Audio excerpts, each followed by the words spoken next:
नमस्कार। दिन भर खबरें बहुत आई लेकिन सच क्या है, शोर से अलग सीधी बात करेंगे। मैं हूं असलम अब्बास और आप देख रहे हैं शाम 7 बजे सीधी बात। आगरा में गैस संकट पर सियासत तेज, जवाब दो कार्यक्रम में प्रशासन से सीधे सवाल। आगरा में इन दिनों एक सवाल हर घर में घूम रहा है, रोटी बनेगी या नहीं, क्योंकि गैस है तो राहत है और अगर गैस नहीं तो पूरा घर परेशान है। कलेक्ट्रेट आगरा में एक कार्यक्रम हुआ, नाम है जवाब दो कार्यक्रम। समाजवादी पार्टी के नेता ने जिलाधिकारी से आमने सामने बातचीत की और कह रहे हैं कि गैस संकट और शहर की समस्याओं पर जवाब दिया गया। लेकिन सवाल यह है कि क्या यह सिर्फ एक कार्यक्रम है या वाकई जनता की आवाज, क्योंकि पिछले कई दिनों से आगरा की गलियों में एक ही चर्चा है, गैस कब आएगी। महिलाएं खाली सिलेंडर लेकर सड़कों पर उतर रही हैं, छोटे छोटे प्रदर्शन हो रहे हैं और हर प्रदर्शन में एक ही बात दोहराई जा रही है, हमें गैस चाहिए, भरोसा नहीं। प्रशासन की तरफ से दावे किए जा रहे हैं कि सप्लाई सामान्य है, लेकिन अगर सब सामान्य है तो फिर लाइनें क्यों लग रही है?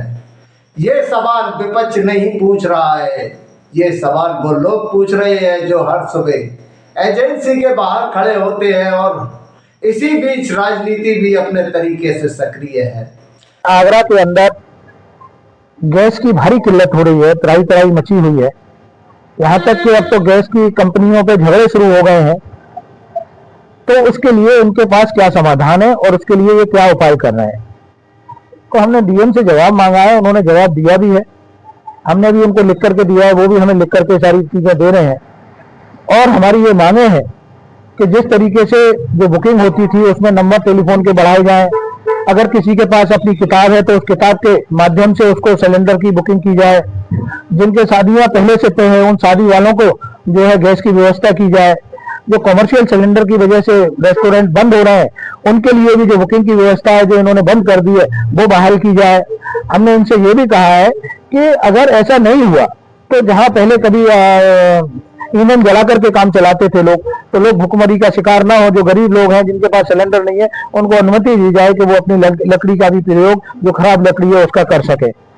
और उसमें हमारे कई पॉइंट हैं, उसके ऊपर जिलाधिकारी ने कहा है क्रमवार कि उसको हम सारा समाधान करेंगे और शाम तक हमको लिख करके भी बताएंगे। मैं समझता हूं कि जल्दी से जल्दी 2-4 दिन के अंदर ये गैस की किल्लत के ऊपर आगरा हमारा प्रशासन बहुत गंभीर चिंतन करेगा और उस पर समाधान करेगा। अगर नहीं किया तो हमने चेतावनी दी है कि हम जो जनहित में जितने भी काम होंगे, जो संघर्ष के काम होंगे तो संघर्ष करेंगे और इस सड़कों पे आकर के हम आंदोलन भी करना जानते हैं और करेंगे। डीएम साहब का कहना है कहीं कोई किल्लत नहीं है गैस की। देखिए, इसी अफरा तफरी के अंदर आज पूरा मीडिया, पूरा हमारा आगरा का जितना भी पब्लिक है सारी परेशान है। उनकी फोटोज आप देख रहे हैं, तो डीएम साहब का ये कहना बिल्कुल गलत है और उन्होंने स्वीकार भी किया है। उन्होंने ये कहा है कि हमारा घरेलू सिलेंडर हमारे पास काफी तादाद में उपलब्ध है। अगर उपलब्ध है तो फिर क्यों नहीं दिया जा रहा है, लोगों को दिया जाए। और हमने ये भी उनसे कहा है कि क्षेत्र वाइज जो गैस की एजेंसियां हैं वो क्षेत्र वाइज अपने अपने क्षेत्रों में ये प्रचार करें कि हमारे पास काफी ईंधन है और हम आपको परेशानी नहीं होने देंगे। और घर घर डिलीवरी शुरू हो जाए तो ये सारी किल्लत दूर हो जाएगी। विरोध प्रदर्शन, ज्ञापन और अब जवाब दो कार्यक्रम। लेकिन सबसे दिलचस्प बात है कि जवाब किससे मांगा जा रहा है और जवाब देगा कौन, क्योंकि जब समस्या जनता की होती है तो जिम्मेदारी भी किसी की तो होती है।